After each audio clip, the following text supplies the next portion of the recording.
This is the fourth part of this manhwa. If you haven't seen the previous chapters, I recommend that you do. Through a dense mist, the Falcon Band advances silently, in single file rows, towards an unknown destination. Guts watches them through the fog and rushes towards them, asking where they are heading. He feels suspicious about their destination and pleads with them to turn back. However, he receives no response, not even an acknowledgement of his surroundings. Despite getting closer, they seem to drift further away, while Guts desperately begs them not to leave him as his vision fades. Suddenly, Guts wakes up in a strange place, a cave. The main source of light comes from a hole in the ceiling, and the only sounds are the murmuring of water and the birds singing. Guts finds himself alone, lying on a cot, with his right eye bandaged. He turns his head towards the cave entrance when he hears footsteps, and through the bright opening, a young girl appears. Although he can't distinguish her features, Guts asks her who she is. The girl hurries towards him but clumsily slips on the stone floor. It's Erica, the girl with whom Guts lived during his year away from the Falcon Band. Behind her appears Rickard, who becomes excited to see that Guts is awake. He explains that Guts has been unconscious for 4 days, that he is in a mineral cave near Godot's house, and that he was brought there by the Skull Knight. Rickard asks about the events inside the giant tornado and what happened to the Falcon Band. When mentioning them, Guts becomes agitated and quickly sits up, despite his injuries, revealing that his body is entirely bandaged except for the left side of his face. He asks about Casca. Rickard doesn't know how to respond, but Guts insists. Finally, Erica points towards a waterfall at the back of the cave. After the horrors of the eclipse, Casca has lost her sanity. She now has a childlike mentality and has stopped speaking. Casca, wearing only a shirt, stands under the gentle falls, basking in the sun. Although she can barely stand, Guts makes an effort to get up and immerses himself in the small pond formed by the waterfalls. Casca notices him and retreats, concerned for him. When Guts touches her shoulder, she screams and moves away. Guts tries to hold her wrists and hands, but she struggles violently to break free. Finally, she bites his fingers and runs towards Erica, clinging to the young girl. Rickard explains that Casca has been awake for 2 days, but despite her wounds healing, she does not behave normally, refusing to speak and relying solely on Erica. Guts tries to approach Casca again but stops. Instead, he heads towards the cave's exit, determined to leave. Despite Rickard's pleas for him to stay, Guts goes through the cave opening and flees into the wilderness. Small living beings, both animals and plants, see their peaceful existence disturbed by the noise of the undergrowth and the loud screams. Desperate, Guts tears off the bandages from his face as he runs at full speed. The forest is his only backdrop as Guts moves aimlessly, his mind clouded by images of the members of the Falcon Band. Judo and his first conversation with them, Corcus's perpetually furrowed brow and apparent aversion towards Guts. Pippin, always calm and quiet. Gaston and the raiders with their devotion to the leader. Casca, his friend and bandmate, whom he considered family. And finally, Griffith. In his sprint, Guts jumps over large chasms, falls from high cliffs, and is grazed by tree branches, undoing the bandages and reopening his wounds. However, he pays no attention to anything other than his emotional pain, crying and screaming as he continues without stopping until nightfall. Exhausted, he kneels in a grassy field and gazes at the night sky as the rain begins to fall. In his mind, the figure of Femto, Griffith's new form and identity, stands out above him. Guts continues staring until a sharp pain in his neck forces him to sit. The mark on his neck starts to bleed, seemingly without cause. As his eyes and ears catch whispers and murmurs amidst the rustling grass, Guts stands to confront some small translucent beings that barely reach the height of the grass. However, a much larger figure appears behind him, and Guts turns to face it.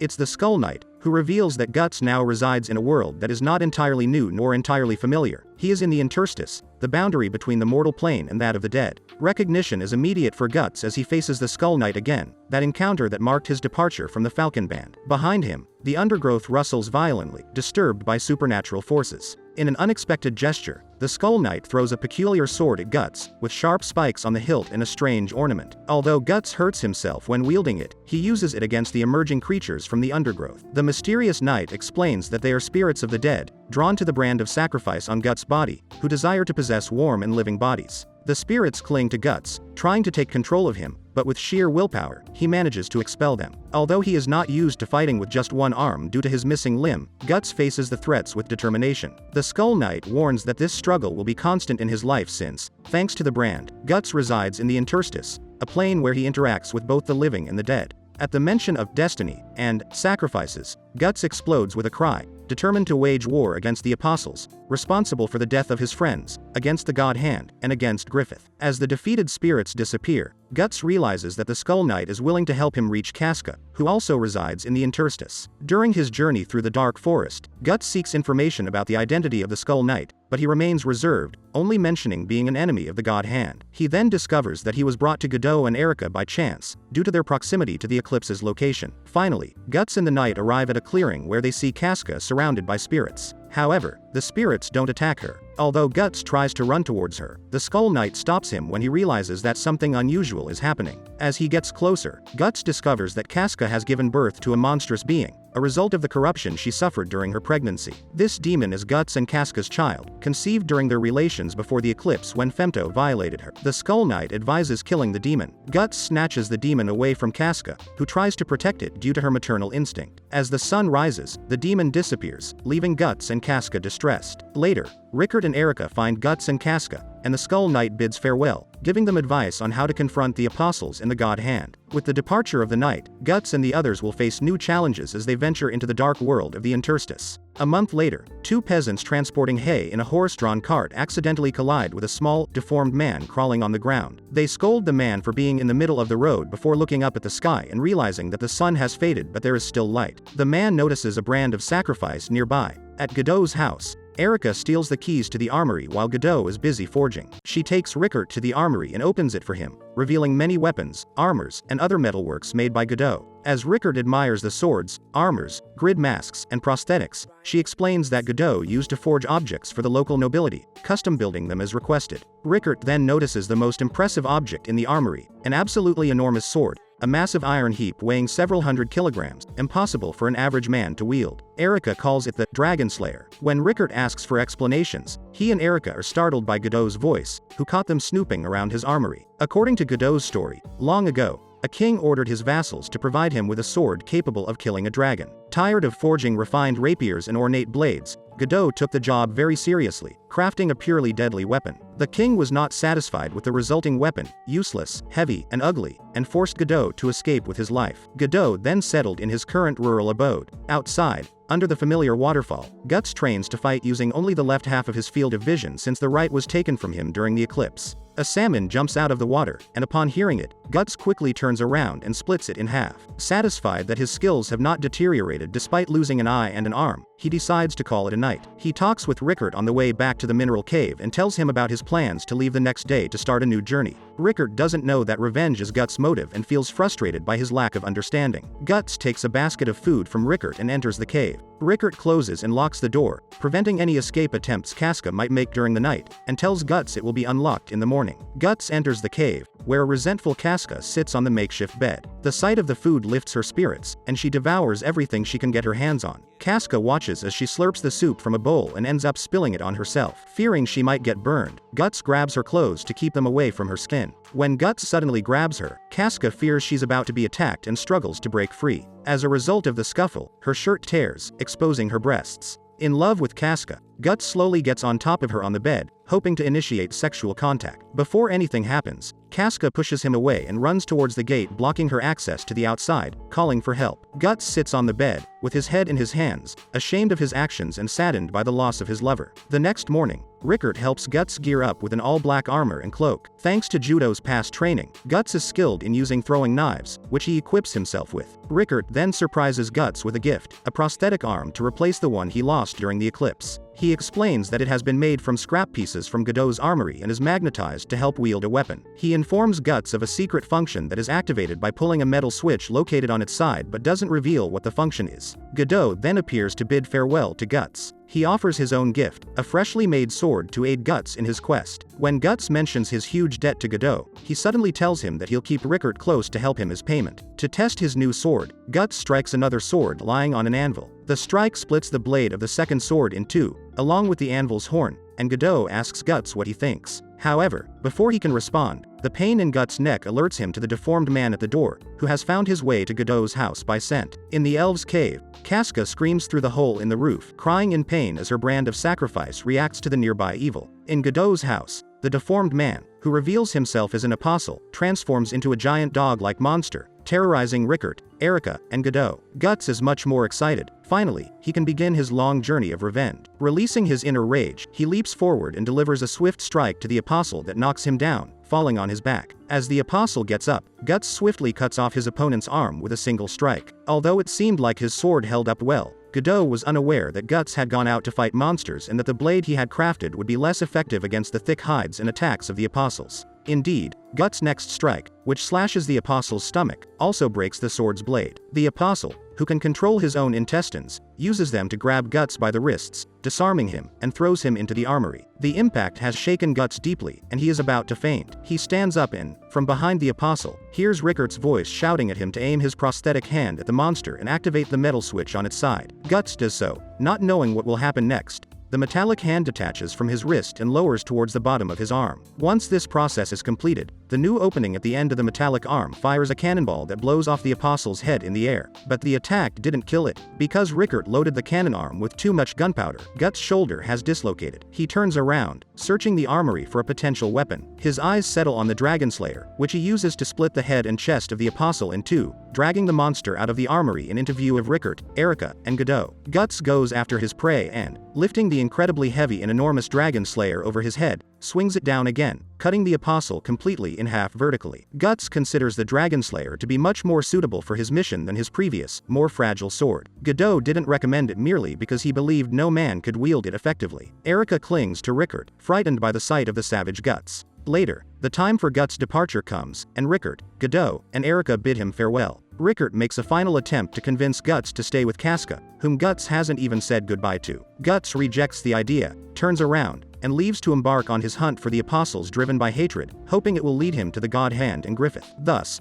Guts' past stories come to an end, and we return to the starting point when our hero meets the elf Puck. A large force of regal-looking soldiers known as the Holy Iron Chain Knights patrols the Midland border. The pilgrims they encounter kneel and pray, indicating the religious significance of the Holy Iron Chain Knights. They are associated with the Holy See. One knight, Serpico, addresses another, Azan, and teases him for noticing the attractive woman among the pilgrims. Serpico is a young and cheerful character, while Azan, older, burly, and mustached, is much more serious. They start to argue but are interrupted by the leader of the Holy Iron Chain Knights, who orders them to behave. Shortly after, a messenger on horseback intercepts their march with a message for the leader. The messenger has discovered that Red Lake, the Holy Iron Chain Knights have been searching for. The Holy Iron Chain Knights arrive at the lake, which is actually a shallow stream stained red with blood and countless bodies of men and horses scattered in the water. Apparently, a prophecy predicted the appearance of the Red Lake, where the sun dies 5 times, heralding the creation of a new angel. The leader of the Holy Iron Chain Knights removes her helmet. She is a woman of Serpico's age. She dubs the angel that Darkness's Falcon, claiming it will bring an era of darkness upon the world. 2 years later, a small band of bandits takes shelter from a moderate rain under a dead tree,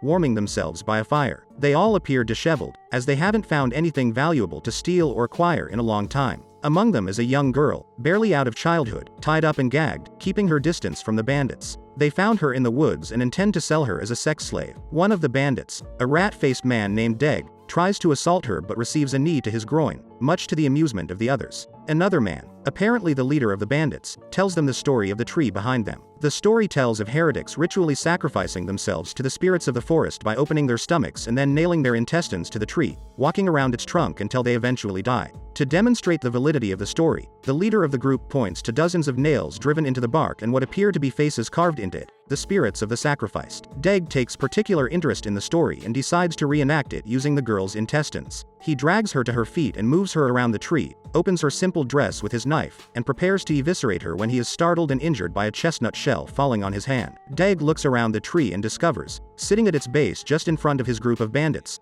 a hooded Guts who rips out Deg's tongue when he threatens to tear out his intestines. Guts threatens to kill the other bandits if they don't leave, but they accept his challenge with their leader stepping forward to strike first with his mace. However, instead of drawing his sword, Guts strikes the bandit leader with his prosthetic fist, knocking out his teeth as he falls to the ground. As the remaining bandits decide to confront Guts after a moment of confusion, he tells them to leave since he feels his brand of sacrifice acting up. Guts looks up behind the men and realizes that the faces on the sacrifice tree have become much more pronounced as it comes to life. He shudders and, in a single blow, kills some of the bandits by swinging his massive tree branch over them, while the remaining bandits flee. The tree then focuses its attention on the girl before Guts swings the Dragon Slayer horizontally over his head, striking the tree so hard that it nearly shatters, with blood raining from its new wounds. The tree utters the word sacrifice, confusing the girl but provoking no reaction from Guts. The tree attempts a pincer movement with its branches, striking from both left and right. With 2 swift strikes, Guts cuts them in midair and jumps at lightning speed. With complete composure, he evades the approaching branches until he collides with a well-placed group of branches that trap him just a few meters from the tree's main face. His head tilts down as if defeated, but Guts has a manic smile on his face. He has inserted his metal arm right into the mouth of the tree face. He activates a metal switch on its side,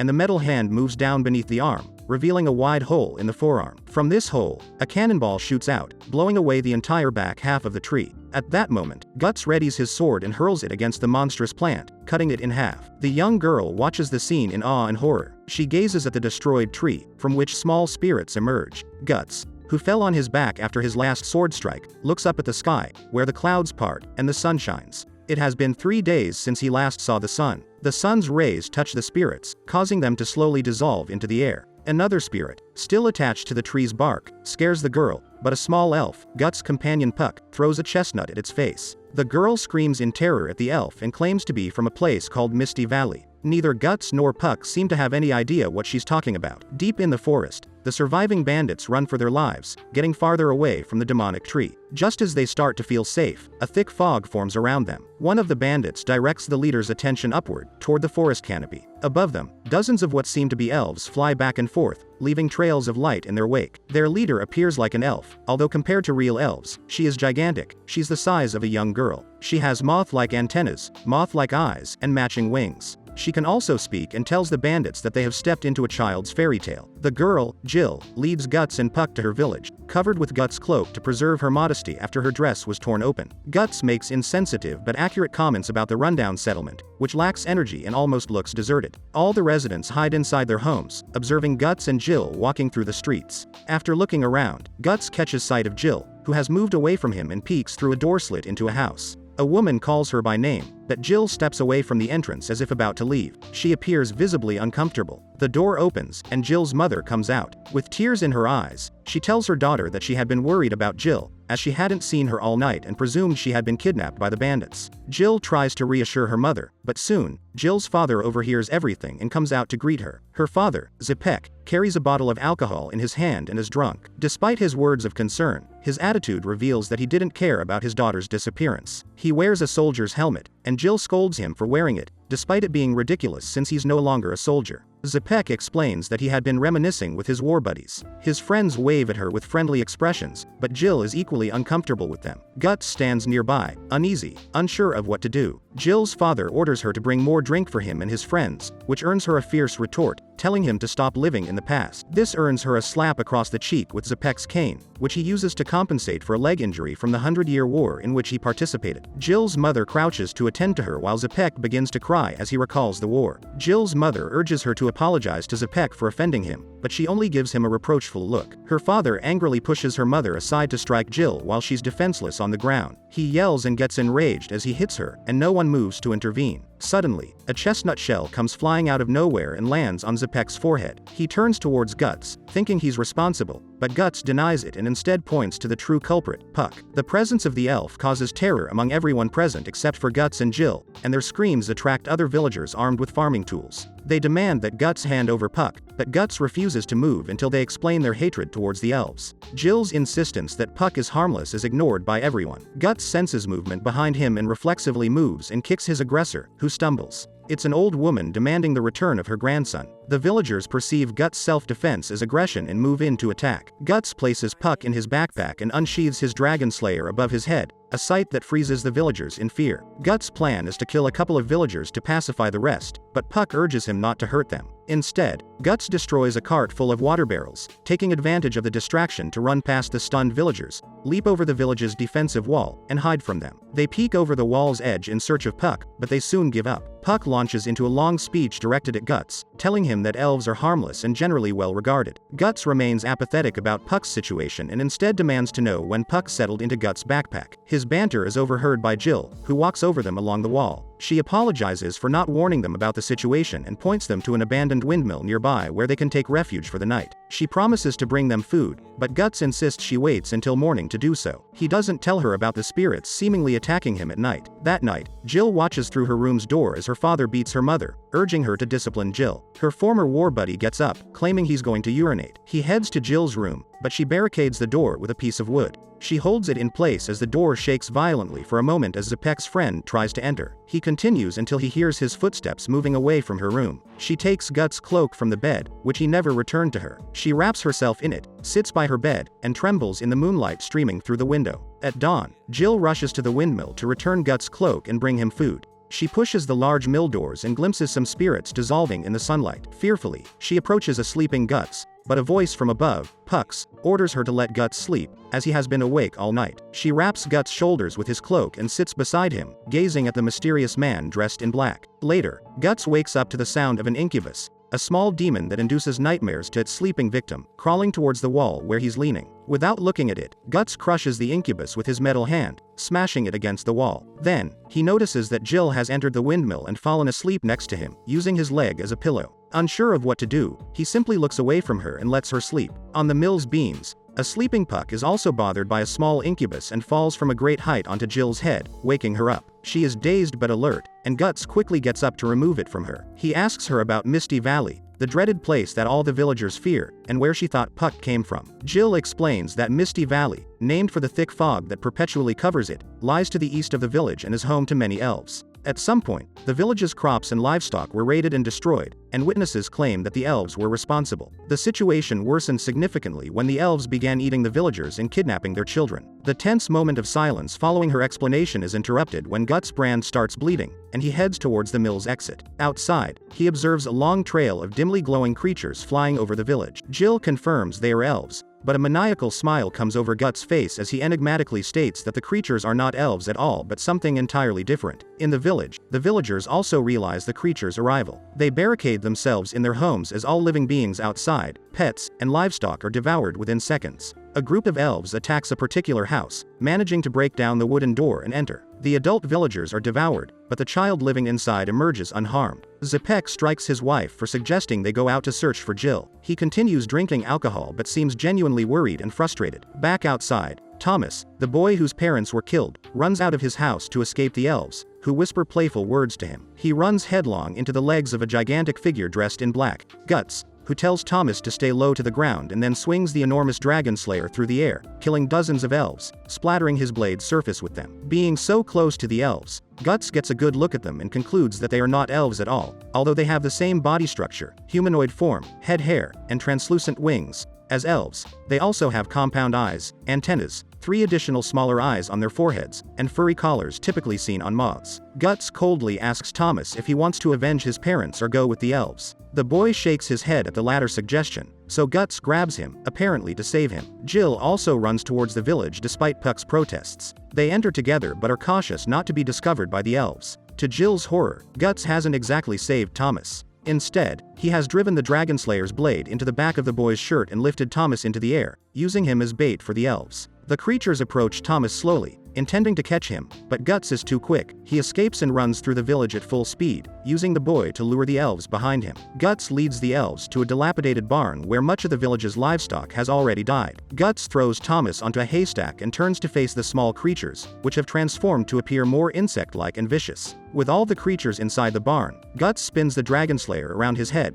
cutting the loft supports that can no longer bear the weight of the hay on top. The roof collapses, dragging the hay down with it. Guts throws a small vial of powder onto the collapsed roof in front of him and fires his cannon arm at it, triggering a massive explosion that incinerates all the elves but leaves Guts and Thomas unharmed. As Jill, Puck, Guts, and Thomas watch the barn burn. The first two see what Guts perceives thanks to his brand, a gigantic elf that is the size of a human child. Guts and the giant elf stare at each other. She bears a fleeting resemblance to her smaller elf minions, though she is quite different in many ways. She is undoubtedly the most moth-like of all, presenting herself completely naked in the size of a human child. Guts' bleeding brand indicates her status as an apostle. Guts identifies her as the leader of the elves and, despite most evidence pointing otherwise, claims she is an elf. She leaps down from the tree she was on and dives straight at Guts. Both attack at lightning speed, but the only one wounded is Guts, whose bicep has been completely pierced by her strike. As the elf girl flies above his head and applauds herself in a childlike manner, Puck leaps onto Guts' shoulder with new information. Both the elf girl and her smaller elf minions are human children, and Puck has perceived their true nature. The apostle becomes aware of Puck's presence on Guts' shoulder and warns him not to speak to humans. She addresses him as Peacaf and calls him a pariah before leaping at him again, this time aiming for Puck. Jill has rushed to block Guts and Puck from the apostle's attack. While shouting at the latter, she calls him Rosine. The apostle changes direction at the last moment and takes flight. She turns, and the two girls recognize each other, calling each other by their names. Without warning, Rosine turns in the air and leaves the village along with her elves. Guts collapses after they leave, having been poisoned by the dust emanating from Rosine's wings. While Jill helps him up, the villagers appear and notice the burning barn. All fingers point at Guts, blaming him for destroying the barn and using a young boy, Thomas, as bait for the elves. Guts laughs at their accusations and turns the tables, mentioning that when the boy, Thomas, ran out of his house after his parents were killed, the other villagers simply looked through their closed doors, too scared of the elves to try to save him. The villagers feel disturbed as they are confronted with their own actions, but nevertheless, demand Thomas and Jill's return. Though hesitant, Jill decides to leave Guts when she sees her mother calling for her. As she walks back, she begins to doubt leaving Guts, who saved the village, but before she can say anything, another villager screams in terror. The elves that died in the burning barn have returned to their human forms upon death, and all the villagers realize that their children have been swallowed by the fire. With no other way out of the situation, Guts seizes Jill and takes her hostage, holding a knife to her throat and demanding that the villagers step aside so he can leave. Puck is the first to act after Guts' threat. He flies up to Guts' face and reproaches him for using his only ally among the villagers as a hostage and further worsening his image in their eyes. Moreover, the villagers now believe, thanks to Puck's appearance, that the swordsman is allied with the vile elves. Guts slowly moves through the crowd, which parts to let him pass, hoping that Jill won't be harmed. When his back is turned, a villager stealthily approaches from behind, preparing to strike him with an axe, but Guts spots him and spins around, using Jill as a shield. Guts is growing weaker due to the poison in his body and doesn't want to risk fighting. As they walk through the village, Jill notices her father, Zepek, observing them from behind a wall. When he looks her in the eyes, he quickly turns around the corner and disappears from her sight. Jill feels disheartened by her father's apparent lack of desire to save her. Once safely outside the village, where the inhabitants can neither see nor hear them, Guts releases Jill and tells her to go home. He apologizes for putting her in danger and turns to walk away. Suspecting that his destination is Misty Valley, where he may confront the Moth Apostle, Jill asks if she can accompany him, assuming that the apostle in question is her childhood friend who disappeared long ago. Guts warns her not to follow him, bluntly stating that he fully intends to kill the apostle, regardless of whether it's Jill's friend or not. He leaves with Puck. Jill looks up at her village on the hill and thinks that if she were to return, nothing would change. She touches the wound on her neck. Guts' knife cut her while he held her hostage. As they head to Misty Valley, Puck scolds Guts for telling Jill to stay still so harshly. Then he notices the trail of blood Guts leaves while walking and offers to heal his wound. Guts merely dismisses the elf with his hand, which triggers a tantrum from Puck, who feels frustrated that Guts won't accept help. Guts scolds the elf, mentioning that they were never officially companions or even friends, and tells him to leave. Puck intends to stay, but Guts snatches him out of the air and tosses him into the grass, leaving the grumpy elf behind. Puck is surprised when a new person's shoe suddenly lands next to him. After stopping to camp for the night, Guts lights a fire and vomits as the poison continues to affect him. He thinks about the charred bodies of the children in the barn. Shortly after, Guts catches a snake, beheads it, and drinks its blood from its neck. Then he skins and eats its body. He gets nauseous again but manages not to vomit. He tries to get as comfortable as possible to prepare for the long night ahead when the spirits manifest and attack him. Due to exhaustion, Guts starts dozing off, but the vision of the demon child, lying directly over his campfire, catches him off guard. The child has brought the spirits of the deceased village children, all of whom are burning. The spirits of the children slowly approach Guts, moaning as if in pain. He kills one with the Dragon Slayer but vomits blood immediately after. He then raises the Dragon Slayer into the air and brings it down on his campfire, trying to kill the demon child, but it avoids the attack, floating in the air away from the Dragon Slayer. Puck, who has been picked up by Jill, guides her to Guts through the dark night. He assures her that as long as she stays close to him, an elf, no nearby beast will attack her, though she suspects whether he's genuinely an elf or not. As they walk, Puck asks if it's a good idea for her to go to Misty Valley, which is infested with inhuman creatures, including possibly Jill's friend turned monster. Jill decides to press on, knowing she'll have regrets whether she stays in her village or not. She and Puck reach the crest of a hill where they can see small lights in the distance. It's the Fire Children attacking Guts, who has entered a berserker fury and is dispatching them. He mercilessly strikes their bodies with the Dragon Slayer, causing them to dissolve upon contact. When he approaches another spirit, it weeps for its mother. After a brief hesitation, Guts destroys it. Jill has closed the distance between the hill and Guts' camp, and she can now see much better what is happening. With a maniacal smile, Guts merrily cuts through the countless small spirits of children. His movements bring him closer and closer to Jill, and he mistakes her for a spirit. He swings the Dragon Slayer down on her head, but manages to stop it before she gets hurt. During this pause in their movements, some spirits jump and cling to Guts' back, immobilizing him. As the rest of the spirits jump on him to finish him off, he grabs Jill and jumps out of the path of the attacking children. Though they are safe from the spirits, Guts didn't aim his jump correctly, and as a result, both he and Jill fall down a rocky cliff. The next morning, just as the sun rises, Jill wakes up to find herself lying right above Guts. She hears his voice telling her to move, and she complies. Guts protected her during the fall, but he can't move and coughs up blood. He asks her to sprinkle him with Puck's elf dust so he can heal quickly. As Jill does so, she breaks the silence by asking about the person whom the Moth Apostle confused Puck with, Peacaf. She tells Guts the childhood tale from which Peacaf originates. Peacaf was a boy who lived in a village. While his parents and the other villagers were human, Peacaf suspected he wasn't due to his red eyes and pointed ears, which made him a target for bullying. One day, Peacaf ventured into a nearby forbidden forest, searching for his true family. In the forest, Peacaf encountered the elves, who had the same red eyes and pointed ears as him. However, the elves also rejected Peacaf because he didn't have wings like a real elf. One of the elves realized who Peacaf was. Once, a baby was brought to the forest by its worried parents. The child was dying, but the parents begged the elves to save him with their magic. They did so, but as a result, the baby's appearance was altered to resemble both an elf and a human. The child was Peacaf. Overcome with great sadness, Peacaf ran back to the village, but even though he had only been in the forest for a moment, 100 years had passed in the village. With nobody in the village knowing who he was and being forbidden from living with the elves, Peacaf spent the rest of his days as an outcast, crying from loneliness. Guts isn't impressed by the story, but Jill mentions that her friend Rosine, who turned into an apostle, loved it. Jill delves into her childhood story with Rosine. As a child, Jill saw Rosine, who was 4 years older than her, as a sister. Rosine was quite childish in her youth and enjoyed hunting small insects and reptiles.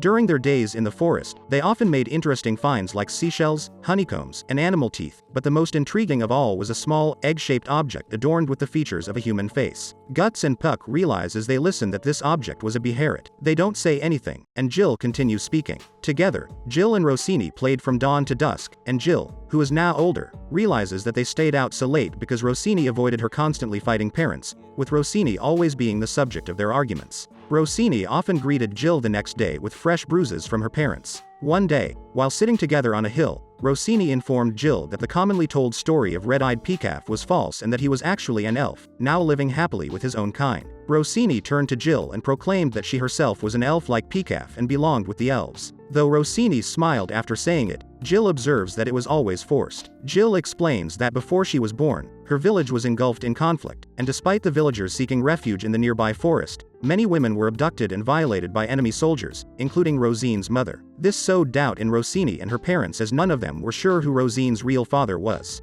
On a rainy night, not long after Rosine compared herself to Peacaf, Jill was awakened by tapping on her window. Rosine was outside with just a torn dress and a lantern for light. Rosine told Jill she was leaving the village and going alone to Misty Valley to live with the elves who supposedly resided there. She told Jill that she left her all her belongings and was setting off alone into the dark and wet night. The village organized search parties for the young Rosine after her disappearance but failed to find her. A few days after her departure, her parents also mysteriously disappeared. When Jill checked Rosine's scant possessions, she realized she had taken one of her treasures, the egg-shaped stone. Jill concludes her tale, saying that now that she's older, she understands Rosine's desire to leave the village. At this moment, Puck comes out of Guts' bag after retrieving the beherit and asks Jill if Rosine's facial stone looks like her. Jill confirms that the stones are identical, and Guts proceeds to explain the use of beherits. He says they are magical stones that summon angels that grant power to humble humans. Although he himself doesn't know how to activate the beherit, Rosine apparently figured it out and used it to become the Moth Apostle Elf. He then explains the reason for Rosine's parents' disappearance.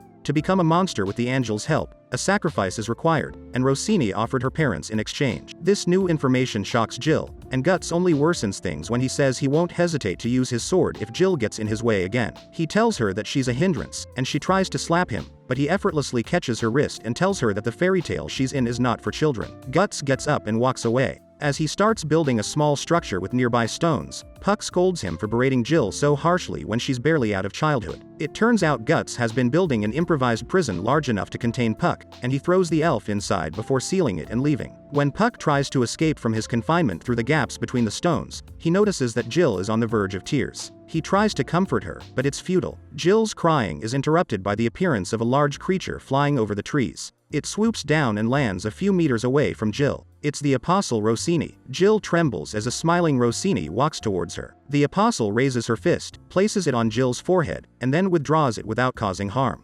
Rosine bursts into laughter as Jill realizes there's a frog placed on her head. Confused, Jill seeks confirmation that this creature is Rosine, and the Apostle responds by kissing Jill's cheek and caressing her. The Apostle addresses Jill by her name. Guts senses a faint trickle of blood seeping from his brand of sacrifice. He looks back toward the path he came from, knowing an Apostle is nearby. As Jill watches, Rosine reverts to her old human appearance. Her face is identical to the day she left, but the rest of her body remains as before. She warmly greets Jill and shows her new, elf-like body. Jill recalls Guts' words about Rosine offering sacrifices to achieve this transformation, but she doesn't confront Rosine about it. Ecstatic to have reunited with her old friend, Rosine asks Jill to meet her in the Misty Valley and then turns to her elf slaves, telling them that Jill can enter. She then embraces Jill and takes off the ground, intending to take her to their paradisiacal hideout. However, her ascent is interrupted by Guts, who has rushed back into the battle. He strikes Rosine with his sword, even though she's holding Jill. Rosine speeds up her ascent to dodge the blow, but the tail of one of her wings is severed. Rosine reverts to her monstrous form and orders her elf slaves to attack Guts. Before they can do so, Jill pleads with Rosine to stop the fight before it begins.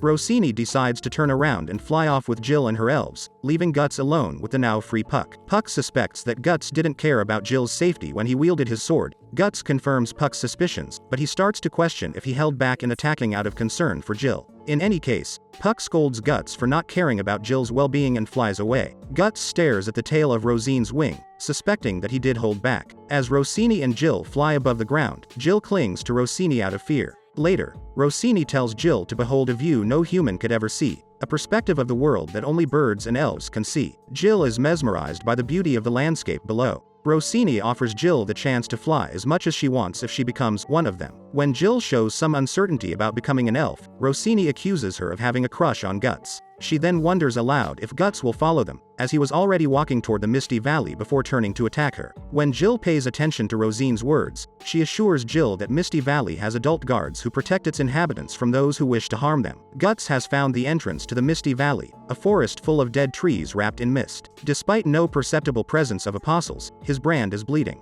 As he walks through the thick fog, he encounters a large pile of what appear to be human corpses. From the center of this mass, several figures emerge. The figures are the bandits who kidnapped Jill and escaped from the possessed tree. Aside from the strange piece of armor, they are all naked and soaked in blood. They tell Guts that they won't let him pass through the Misty Valley because he is of age. Guts shows no sign of backing down, so they pounce on all fours. Guts throws a couple of throwing knives and unsheathes his repeating crossbow, holding it with his prosthetic left hand while spinning the crank with his right. With millimeter precision, he hits the eyes and mouths of the bandits. They seem dead, but upon closer inspection, Guts discovers they are still alive. They start wriggling and transforming into insect-like creatures. Guts strikes one of them with the Dragon Slayer, but the creature, resembling a cross between an earwig and a scorpion, grabs him with its pincers, rendering him immobile. With Guts seemingly defenseless, another bugman, a centipede, flanks him and prepares to attack. Guts notices the presence of this new creature and, thanks to his titanic strength, manages to horizontally balance the Dragon Slayer and cut the centipede man in half, all while the scorpion man clings to his blade. Then, he lifts it over his head and swings downward, bisecting the scorpion man vertically. Ensuring both bandits are dead, Guts turns to the others who have yet to attack. The next to attack is the leader of the bandits, who transforms into a large beetle-like creature. He lunges at Guts with open pincers, trying to cut him in half, but Guts has backed himself against a tree, preventing the beetle's pincers from closing quickly. The beetle tries to crush its prey before dying. Guts had strategically raised the Dragon Slayer during the charge, and it impaled the beetle upon collision. Despite its rapidly waning strength, the beetle man slowly manages to close its pincers, impaling Guts' neck. Desperate, Guts lifts his repeating crossbow, aims at the creature's invisible face, and fires.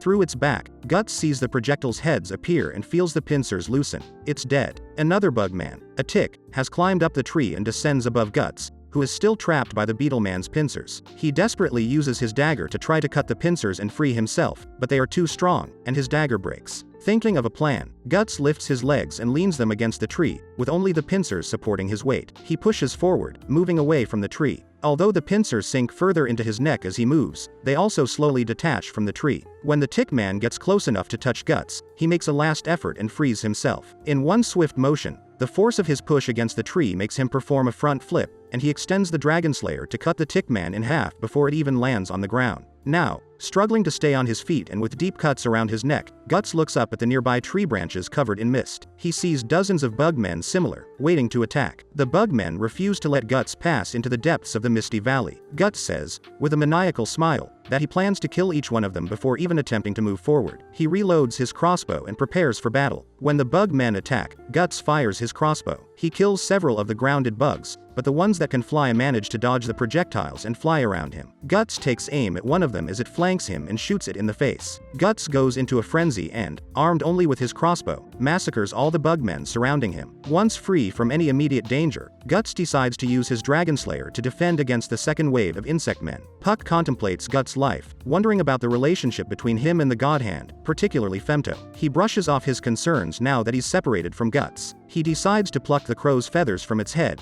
earning him a harsh peck and being thrown away. As he falls, Puck realizes what he has just flown over: two large cliffs parallel to each other with thick fog trapped between them. Suddenly terrified, Puck is about to leave, but then he decides he wants to enter to save Jill. Gathering courage, Puck rushes into the misty valley. Guts has continued annihilating the insect men. As he deals with the last of them, he encounters the two remaining creatures. Both are still in their naked male forms and admit to being impressed that Guts was able to kill their entire force of bugmen by himself. Guts pays no attention to their words, so they transform into a praying mantis-like creature and a beetle twice the size of the bandit leader's beetle form. The mantis man charges, and Guts knocks him down with the Dragon Slayer. Although it looks like they will attack simultaneously, the beetle man uses his long arms to strike Guts, freezing his movements. Just then, the beetle man flanks Guts and charges directly at his side. Guts can't raise the Dragon Slayer fast enough to defend himself and is sent flying through the air by the creature's large horns. Back in Jill's village, the villagers have begun the somber process of burying their incinerated children, whose bodies have been contorted by the fire to cling to themselves. The villagers can't identify the burned bodies and are using a mass grave to bury all the children.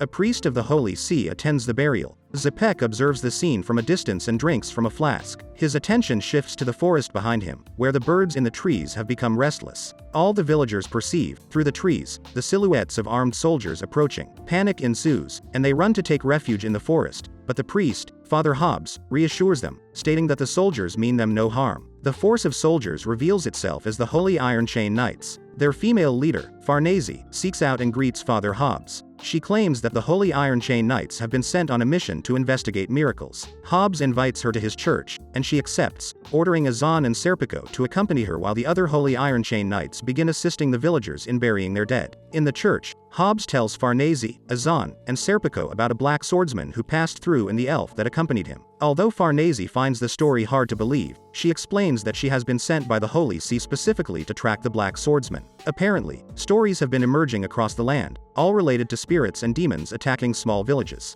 In all these stories, there's a single common link: the presence of a black swordsman. Farnese wonders what role this black swordsman plays in life, whether he's a mere criminal or something much bigger. Hobbs tells her that the black swordsman headed for the Misty Valley, but due to the dangers associated with the place, he can't provide a guide for the Holy Iron Chain Knights. Just at that moment, Zepek, who had been eavesdropping on the conversation, enters the church and volunteers for the job. Zepek returns to his home, feeling invigorated, and begins searching for his armor, which he hasn't used in a long time. After being sent flying by the beetle man, Guts performs a mid-air somersault and lands on his feet. The two remaining bugmen are much tougher than the rest, and they explain that they were knights before being turned into monsters. They charge together. Guts dodges the beetle man's charge, but the mantis man appears behind him. Guts turns and blocks the mantis's strikes with his sword and metal arm. Now that Guts is occupied, the beetle man seizes the opportunity to charge at him, sending Guts rolling on the ground and severely injuring him. They charge again, flanking him. Guts blocks the two mantises' rapid blows before spinning around and swinging the dragon slayer against the beetle's horn. However, the sword only manages to partially pierce through it and doesn't kill the bugman. Each positions itself in front and behind Guts, intending to charge at the same time. Desperate, Guts devises a plan to take down the two bugs at once.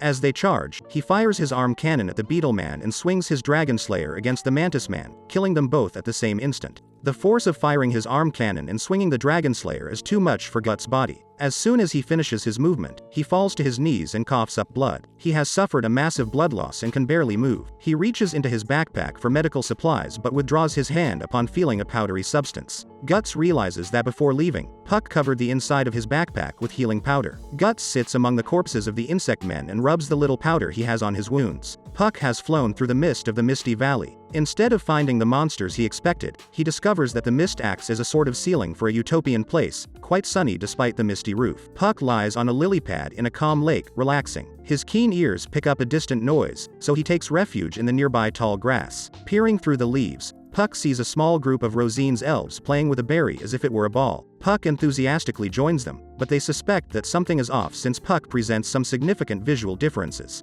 They huddle and discuss this new elf while Puck uses his fingers to reshape his face with features more similar to Rosine's elf insects. They decide to give Puck the berry they had been playing with, but when Puck takes it, he discovers that it's not a berry. It's a human eyeball. Puck becomes paralyzed with fear and shock as the elves poke him with sticks and make faces in front of him, but he doesn't respond. Some passing elves call them back to their headquarters, a nearby giant cedar tree, and explain that Rosine has returned with a guest. Puck drops the eye and follows them. Rosine's headquarters is a massive cedar tree. It looks magnificent to Puck. The tree is in full bloom, surrounded by the glowing Rosine's elves. He notices a great mass of light coming towards him from within the tree's leaves and is surprised to see real elves flying by him. Puck looks down and sees Rosine sitting on one of the tree's roots like a throne, with Jill nearby on the grass. Rosine is very friendly with Jill, her old friend. She has her elves bring her food and gifts her with a crown of flowers. She explains that the Misty Valley is a paradise. It's warm all year round, and there's always food, unlike in the village they both come from. Assuming her more human face, Rosine approaches Jill and caresses her, saying that the Misty Valley is a place where adults can never enter, and children can be free and have fun. Jill expresses her regret for not leaving the village with Rosine in her youth, but Rosine doesn't seem to mind. As Jill and Rosine watch Rosine's elves play together harmlessly, Rosine asks Jill if she's ready to become an elf herself. Jill is unsure, disappointing Rosine, but she grants Jill the time she needs to make a decision, leaving her alone with a compelling argument. There's nothing more fun in the village than flying in the sky. Later, a lonely Jill contemplates the sun through the thick misty roof of the Misty Valley. She is surprised when Puck suddenly lands on her shoulder. He exclaims that he came to rescue her, but she's in no hurry to leave. She picks up Puck with her hand and lets him sit in her palm. She asks about Guts, but Puck explains that they parted ways after Guts nearly killed her while attacking Rosine. Jill considers leaving, but she talks about Rosine's offer. She asks Puck for advice on whether to accept the offer or not. Puck says that Rosine's elves are not real elves and that Jill shouldn't try to become one. Jill isn't so sure, as she observes Rosine's elves play innocently with the nearby dragonflies, happy and carefree. For Jill, her life is pleasant, with no need to worry about freezing winters, bad harvests, or bandit raids. Puck tries to use Jill's mother as leverage to convince her to return home, but it backfires as Jill sees her mother as a weak-willed person without passion. She fears becoming like her mother or, worse, like her father, who intimidates his daughter as he pleases. She sees no other future for herself, being her daughter. She only realizes how tightly she's squeezing Puck when he yells in pain. She lets him go, and together they watch a large number of Rosine's elves play war on the nearby grass. They are organized in their movements, with leaders and soldiers. The illusion is quickly shattered. Jill and Puck see the elves killing each other for real, smiling like children having harmless fun. The spectacle is horrifying, with elves impaled on twigs acting as long spears, broken bones, dismemberments, and decapitations. Jill watches as, away from the main group, two elves run, one chasing the other. The pursuer catches up to the other and transforms into his most monstrous bee form. He immobilizes his defenseless prey on the ground and uses his stinger to pierce the other elf's genitals. Jill feels nauseous and vomits. Just as she recovers, more elves present her with a body impaled on 5 sticks. Jill pushes them away with a disgusted swipe. Upon hitting the ground, the deceased elf grows and grows, reverting to his human form in death. Jill looks up to where the main battle against the elves took place and sees dozens more human bodies, both men and women, scattered everywhere. She and Puck turn around and run away at full speed, pursued by the elves. Together, Jill and Puck have run until the mist meets the ground, where they can effectively hide from their pursuers. Jill collapses from exhaustion, but when Puck tries to convince her to get up and keep going, her gaze shifts to the objects right in front of her. They are in a cave-like place, where the ceiling is covered with bulbous masses. Puck touches one and recoils when it turns out to be slimy. The light shining through it reveals something vaguely humanoid inside. A wet sound alerts Jill to another hanging bulb. She and Puck watch as one of Rosine's elves opens it and comes out. Puck realizes that each suspended sphere is a cocoon. The sound of Rosine's voice resonates above them. She explains that they've found what amounts to the emerging land, where human children turn into their elf forms. Rosine has a sinister air and expresses disappointment that Jill tried to escape. Jill tries to explain that her elves were killing each other with malice,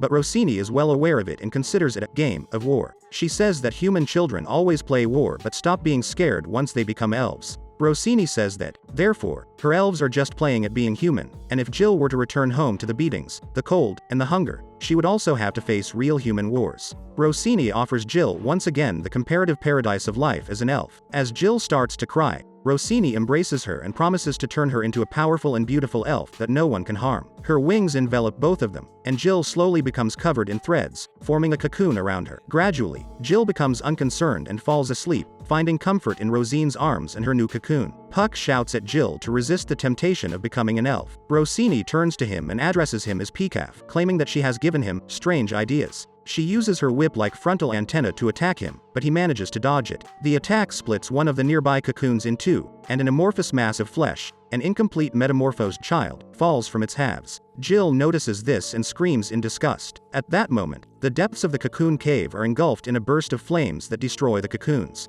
The silhouette of Guts, holding a torch, is barely visible amidst the flames. An enraged Rosine orders her elves to attack, but Guts pierces one of the pillars supporting the cave's roof with his sword. The burning cocoons above fall to the ground just as the elves pass underneath them, setting them on fire. As Jill contemplates his imposing figure through the flames, she perceives Guts as something inhuman, the most monstrous being in the cave. Zepek leads the Holy Iron Chain Knights to the supposed location of the Misty Valley, delighted to be among soldiers once again as he cheerfully barks orders. Serpico advises Zepek to slow down his horse to avoid tripping, and indeed, Zepek soon falls backward, with his disgruntled horse lying beside him due to a protruding root. He gets up unharmed and assures the Holy Iron Chain Knights that they will safely reach the Misty Valley. Izan is moved by what he perceives as Zepek's desire to save his daughter from the clutches of the evil Black Swordsman. Zepek shyly denies it. Farnese orders the Holy Iron Chain Knights to dismount, telling them they'll proceed on foot while the squires take care of the horses. Zepek is determined to stay with the main force despite his injured leg. The attention of Farnese and the rest of the knights is drawn to the screams of one of their own. One of their soldiers has noticed the naked bodies of many men scattered throughout the forest, not far from the path. Unknown to the Holy Iron Chain Knights and Zepek, these bodies are those of the insect men killed by Guts, who returned to their human forms in death. Izan correctly speculates that Guts is responsible and guesses that the Black Swordsman is being accompanied by a group of bandits to aid him. Serpico, temporarily abandoning his cheerful demeanor, corrects Izan, saying that Guts managed to kill them all by himself. He supports his theory with surprisingly deductive abilities.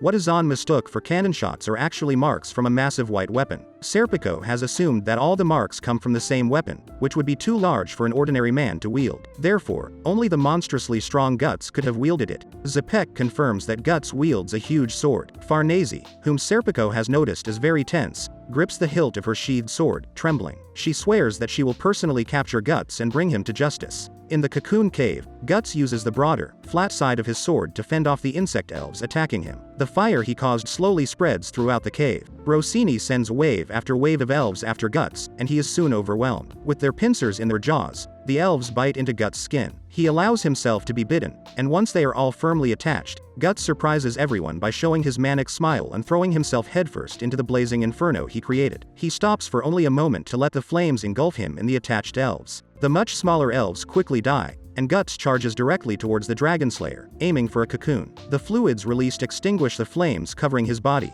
Rosine becomes furious at this person who, in a way, is much more of a monster than her. Guts spits out the intestines of the partially incubated elf as the fluid from the broken cocoon rushes onto his body. He has once again let himself be consumed by his berserker rage, and Jill is terrified by what she sees. Rosine charges furiously at Guts, who takes a defensive stance. Her speed is somewhat hindered by the burning debris falling from the ceiling, but she and Guts collide at high speed. She uses her whip-like antenna to attack, but Guts blocks it and counterattacks, cutting off her left moth antenna and slicing partially through her left wing. When Rosine realizes that her speed is reduced by the narrowness of the space and that the flames have rendered her poison dust useless, Guts rushes behind her and leaps up to match her altitude, ready to attack. Rosine catches a glimpse of him and manages to dodge the strike, though she also lands a small counter by using her whip to slice Guts' cheek. The failed strike pulls Guts somewhat out of his berserker rage, and he realizes that Rosine has moved to a deeper part of the cave and that he cannot see her because of the flames. Jill calls out to Rosine, but Puck restrains her. Guts moves to follow Rosine towards the fire, but in doing so, his brand of sacrifice begins to bleed much more than before. He stares fixedly at the flames and sees Rosine's figure rising slowly. She has transformed again, but this time she is more monstrous than human. Her torso and head are fully human, but she is encased in what appears to be the headless body of a giant moth. She proclaims apathetically that her paradise has burned and disappeared, but thanks to her wings, she can fly to a new home and start a new utopia. She says she wants Jill by her side on her travels and that Guts must pay for destroying her home. With her whip's antenna fully extended like a large spear, Rosine charges directly at Guts,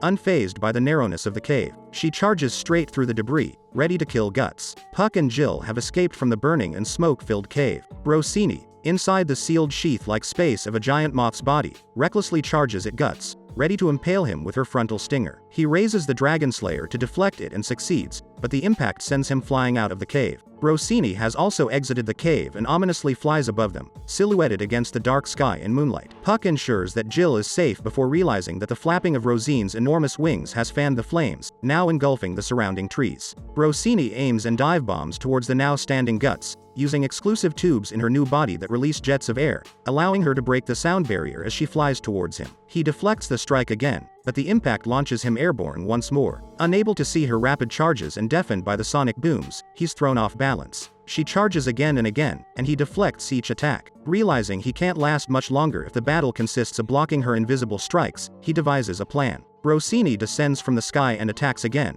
but she notices that Guts isn't blocking as usual. Instead, the Dragon Slayer is protecting his body while his arms shield his face. Aiming for this new weak point, she descends and impales her horn into his flesh arm, but his metal prosthetic diverts it from piercing his face. Fearing she has failed once more, Rosine realizes Guts is now hanging from her horn only by his impaled arm. She makes him soar above the treetops and hovers motionless against the moon, enjoying watching Guts lose consciousness. She tells the dying Guts that she plans to fly at full speed, tearing his body apart. Hearing these words, Guts opens his eyes and executes the second phase of his plan. He aims his prosthetic arm at Rosine's body's abdomen and triggers the secondary cannon function, a cord he can use with his teeth. The cannonball pierces Rosine's body. As Jill watches in horror, Guts and Rosine fall to the ground from their extraordinary height. Guts falls from high in the air, the branches below slowing and cushioning his fall, but doing nothing to prevent injuries. He lands on the ground, very shaken and wounded but alive. His proudest wound is to his pride, his cannon shot missed. He looks around for the Dragon Slayer, which has crash-landed a few steps away. Rosine is also alive, and she has much energy left from the absorbed cannon shot in the fall she endured. She traverses the burning forest in search of Guts, who is busy using his bandages to tie his good hand to the Dragon Slayer. Knowing he'll soon lose consciousness due to blood loss and fatigue, she willingly concentrates the remaining energy on her rage.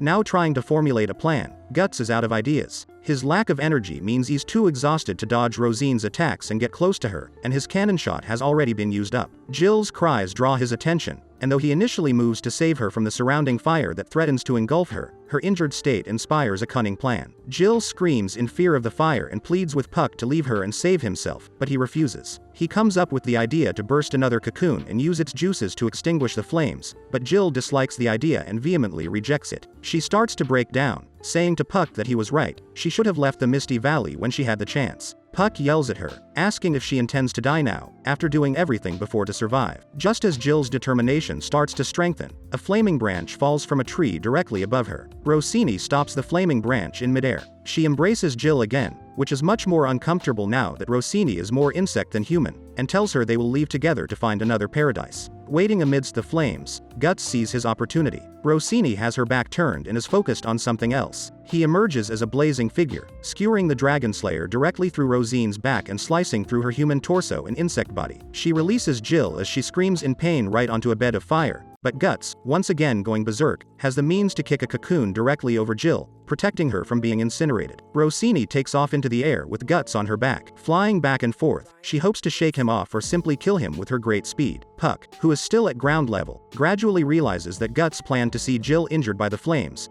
knowing Rosine would get distracted and rush to protect her. Jill, in the meantime, hysterically laughs at seeing her body soaked in blood from the destroyed cocoon. While Rosine soars through the air at blinding speed, she angrily asks Guts why he's so determined to kill her. Guts responds that it's for all the humans she and her elves have preyed upon. Suddenly, he realizes one of his core beliefs has been violated. She, an elf, has been injured by a human. Rosine's rage magnifies, and she uses her whip antenna to strike Guts from behind, sending him soaring into the open night sky. A flashback shows Rosine's first encounter with the Misty Valley. Wearing a tattered dress and her unused beharit, she joyfully runs towards the place that would become her home. In the present, Rosine has flown into a rage, shouting that an elf should never be harmed by a human. When Guts falls to the ground, Rosine spins and charges directly at him, her whip-like antenna extended like a spike, intending to impale him. Unable to dodge while in midair, Guts realizes the spike just in time before it makes contact, causing him to bleed. Rosine's victorious expression slowly fades as she realizes that Guts had turned his head at the last second. Indeed, she has impaled him, but her spike has pierced through his cheek, passed through his mouth, and protrudes from the other cheek. Lost in his rage, Guts bites down on the spike so she can't escape his next attack. A strike from the dragon slayer directly onto her head, almost splitting her torso in two and severing her left arm. As Guts falls to the ground unconscious, a fluttering Rosine forgets her pain. She thinks about how her parents were never by her side and how they were the reason she was forced to leave. Sitting alone in Misty Valley, she knew well that elves didn't exist, but she kept up the illusion to justify her departure from the village. One day, her parents found her sitting alone by the lake inside their idyllic home. Her mother hugged her lovingly, but her father struck her, reproaching her decision to leave. He shouted how humiliated he felt that the villagers cared enough to search for her after her departure. He asked if she left because he wasn't her real father. Her mother intervened, but he turned on her, hitting her just like he did with Rosine. As she watched, Rosine decided that such behavior was not allowed in the valley and waited for them to leave. The blood dripping from her mouth fell onto her beharit, which activated. Guts falls into the lake, and Rosine flies back to her headquarters in the cedar tree. She lies on her back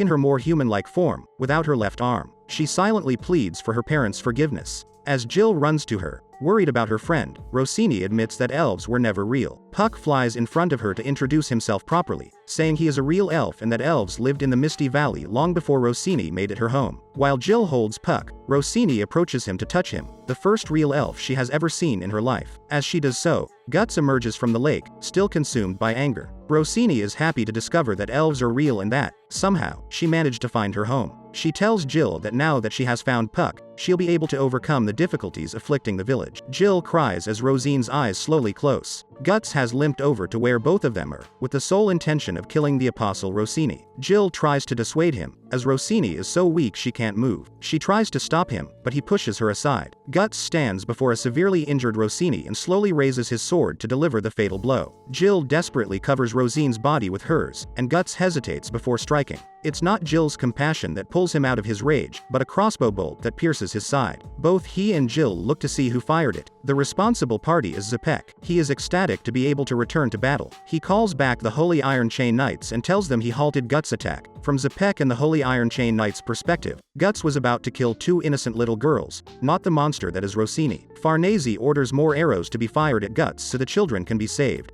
Guts lets some arrows hit him, furious that he won't be able to kill Rosine, before fleeing into the darkness of the night. The Holy Iron Chain Knights pursue him, but Azan tells Zepek to stay behind and take care of the children, not wanting any harm to befall the villagers. After Azan leaves, Zepek angrily hurls his crossbow, his new military campaign thwarted. Rosine, having visions of her childhood, decides it's time to go home to her parents, now that it's nighttime. She stands up and spreads her wings as Jill and Puck prevent the terrified Zepek from shooting her with his crossbow. Rosine embarks on a flight without a fixed destination. She feels hungry and wonders what her parents have prepared before succumbing to her injuries, dying as she flies. Her body falls back to the ground, on the crest of a hill similar to the one where, in the tale, Pekaf remained crying, like an outsider. Rosine's final thoughts are of the good times she had with her parents. And that's how the fourth part of this manhwa ends. If you've reached this part of the video, let me tell you that you've been one of the few people to make it here, so comment the word monster in the comments. Remember to subscribe to not miss any videos. With that said, see you in the next video.